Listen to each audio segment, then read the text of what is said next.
Bine v-am găsit, dragii mei din Zodia Taur, oriunde v-ați afla.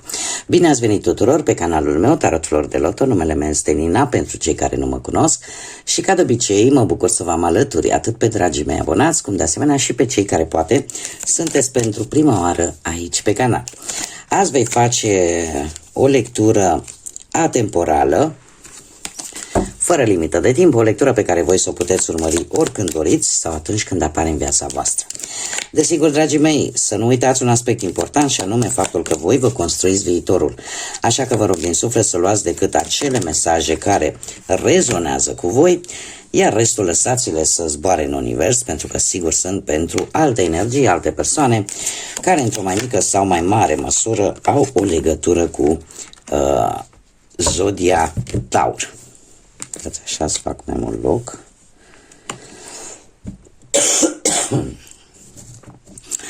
Desigur, dacă nu veți rezona poate cu această lectură, puteți viziona celelalte zodii care pot reprezenta pentru voi, poate ascendentul, Luna, Venus sau oricare altă planetă importantă din cartea voastră natală.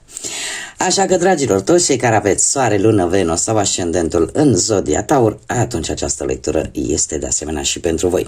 Și deja am extras cele 3 cărți din oracolul Ceștii de Cafea și haideți să vedem care este situația, ca să zic așa, dintr-un trecut apropiat, prezent și viitorul apropiat. Și avem leul. Leul care vorbește de un câștig. Posibil să fie avut o situație, să fi rezolvat o situație, ajutat poate de un prieten care a avut ceva influență sau poate că ați avut un succes la locul de muncă. Ceva s-a întâmplat aici care ți-a dat ție putere, care ți-a dat forță și în care e posibil tu să fi câștigat ceva. Acum nu neapărat, poate să fie material, poate să fie în cariera profesională sau poate să fie chiar în dragoste, da? În orice aspect al vieții. Mergem mai departe și în prezent avem Gazela, care ne vorbește de schimbare, ne vorbește de puritate. Ce ne spune această carte? Că vin schimbări noi. În prezent, unii dintre voi experimentați anumite schimbări în viața voastră. Simțiți oarecum că această schimbare este cumva, e ca un aer proaspăt așa, care vine în viața voastră și parcă în felul ăsta vă eliberați așa de niște energii negative. În schimb, într-un viitor apropiat avem vrăjitoarea. Vrăjitoarea care îmi spune că vine cu un pic de avertisment. Și aici mare atenție, pentru că e ca o sabie cu 2 tăișuri. Poate să fie și un avertisment. De ce? E posibil ca cineva din anturajul vostru să încerce să lucreze, nu știu, cu tot felul de lucruri necurate pentru a vă face rău. Aici avem partea negativă, ca să zic așa.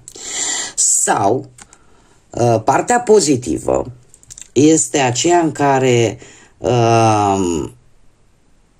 apare ceva la care nu te aștepți. Apare ceva magic, ceva care poate părea greu de îndeplinit și totuși se întâmplă. E ca și cum ai zice, se întâmplă un miracol, se întâmplă o minune. Acum, depinde de fiecare dintre voi. Da, să adaptați un pic în funcție de situația în care vă aflați. Eu din ce văd aici, îmi apar schimbări pozitive. Dar nu pot să nu vă zic ambele variante ale acestei cărți. Sau unii dintre voi chiar ați putea să vă simțiți, doamne, parcă aș fi, știți că e o vorbă, parcă aș fi blestemat. Da, să aveți așa o stare negativistă, unii dintre voi. Haideți să vedem ce ne spune tarotul, totuși să o luăm așa pe arii. În viața profesională, ce vine pentru dragii mei din Taur? Și avem un 9 de bâte. Dragilor, pe partea asta a carierei există cineva poate, pentru unii dintre voi care vă vrea postul, poate. Sau voi sunteți pe punctul de a rezolva ceva ce ține de domeniul ăsta al carierei, al vieții profesionale și cumva apar anumite întârzieri. Da? E posibil și acest lucru.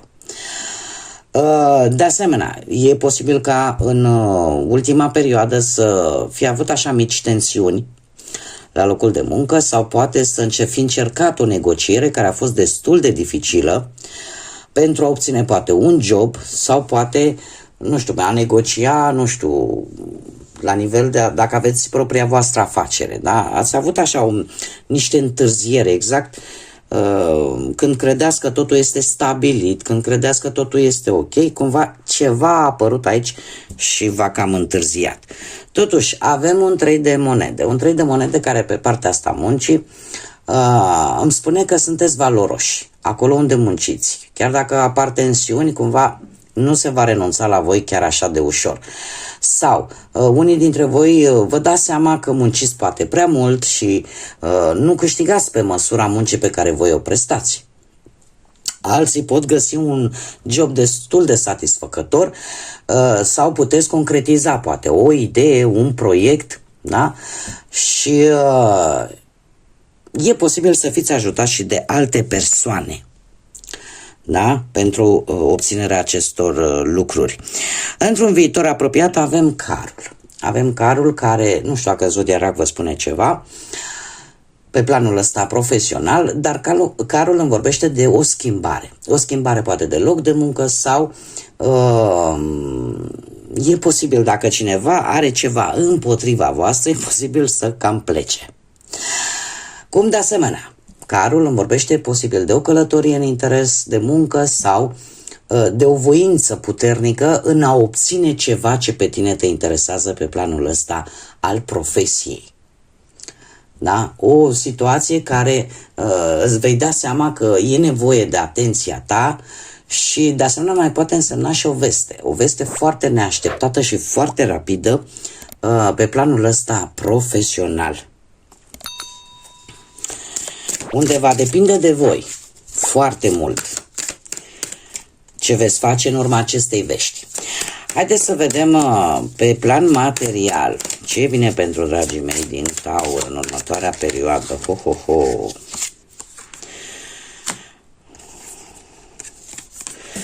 Dragilor,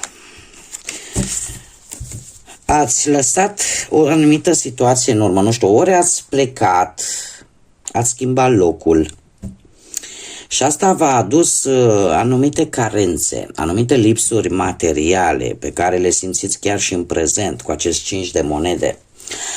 Aș spune că unii dintre voi ați devenit nu că economi, foarte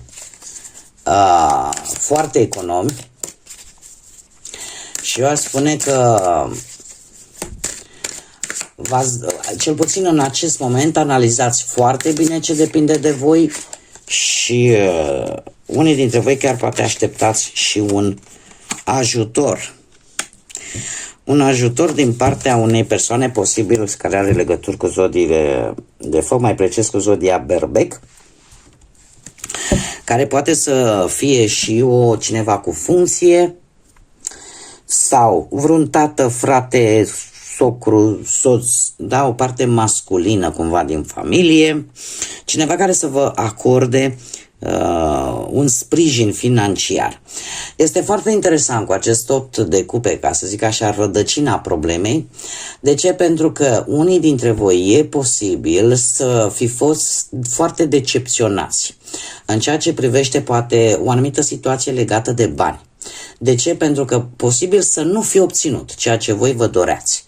Și parcă pentru ați prefera să pierdeți poate o anumită sumă de bani numai ca să vă îndepărtați de situația respectivă și poate unii dintre voi chiar să vă simțiți un pic în siguranță. Aici e mai mult decât bani. De ce? Pentru că avem cupe care ne vorbesc despre sentimente.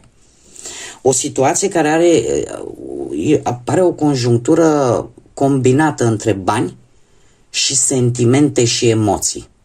Da? Aici apare o situație de genul ăsta, în care ați preferat poate să pierdeți o anumită sumă de bani și în felul ăsta s-a ajuns la acest 5 de monede, care ne vorbește de anumite lipsuri pe planul ăsta financiar. Ce pot să vă spun? Cu apariția acestui împărat aici, acestui sprijin, acestui ajutor, nu va fi o perioadă foarte lungă de lipsuri. Da? Asta așa o veste bună.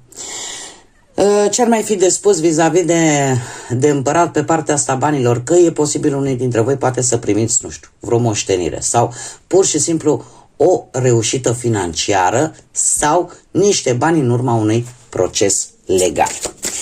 Haideți să vedem cu dragostea cum stați, dragii mei, pentru cei care sunteți într-o pereche.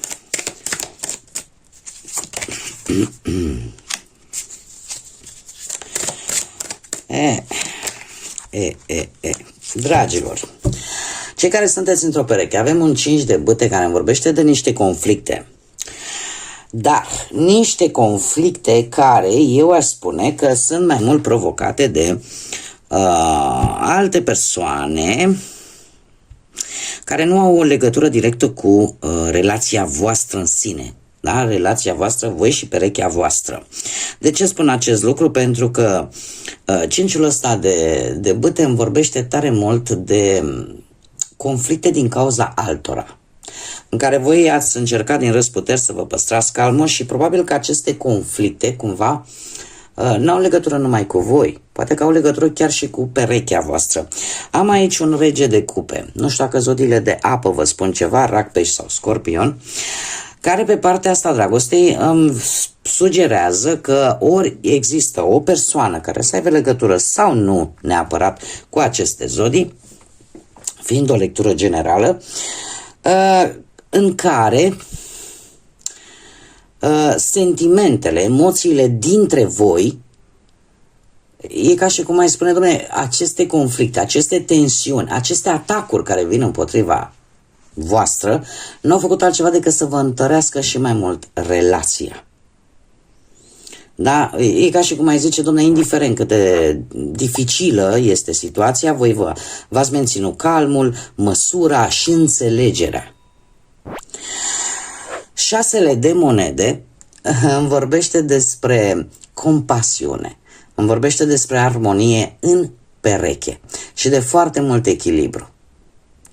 Aș mai spune chiar că la un moment dat, dacă aveți ceva probleme din punctul ăsta de vedere financiar, lucrurile se vor echilibra într-un viitor apropiat. Da? Lucrurile nu vor rămâne așa, tocmai pentru că, indiferent ce s-a întâmplat în trecut, cumva e ca și cum când avem un turn, da? Vine ceva negativ, dar care se pare că nu întotdeauna are și rezultat negativ, da? Are și un rezultat pozitiv.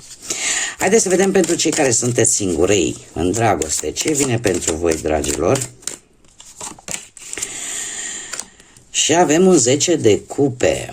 Un 10 de cupe care îmi spune că pentru unii dintre voi, într-un trecut nu foarte îndepărtat, a apărut cineva care v-a transformat într-o manieră radicală. Radicală. Eu aș spune că este, nu știu dacă are legături cu zodiile de apă, special pești, scorpion și aici putem avea și rac chiar. Cert este că s-a produs ceva important în interiorul vostru, în viața voastră sentimentală. De ce? Pentru că avem moartea care ne vorbește de transformare. Și eu aș spune că e posibil să fie cineva ori la locul de muncă unde voi vă desfășurați activitatea, sau să fie o persoană nouă, da? Care pur și simplu v-a schimbat poate punctul de vedere în ceea ce privește relațiile. Faptul că avem și un 9 de cupe, asta îmi spune că într-un anume fel vreți cumva, e o carte foarte pozitivă, acest 9 de cupe, care îmi vorbește tare mult de această abilitate, de acel progres continuu în ceea ce privește relația. și în faptul că vei socializa mai mult, vei cunoaște poate persoane noi, da? Cumva va fi o perioadă într-un viitor apropiat în care poate ieși tocmai din acea gaură neagră în care ai fost o lungă perioadă de timp. Tocmai de aceea se vorbește de această transformare atât de radicală care apare în viața voastră. Haideți să vedem care este mesajul Universului pentru voi, dragilor din Taur, pentru următoarea perioadă. Un mesaj, te rog, pentru dragii mei din Taur, pentru următoarea perioadă.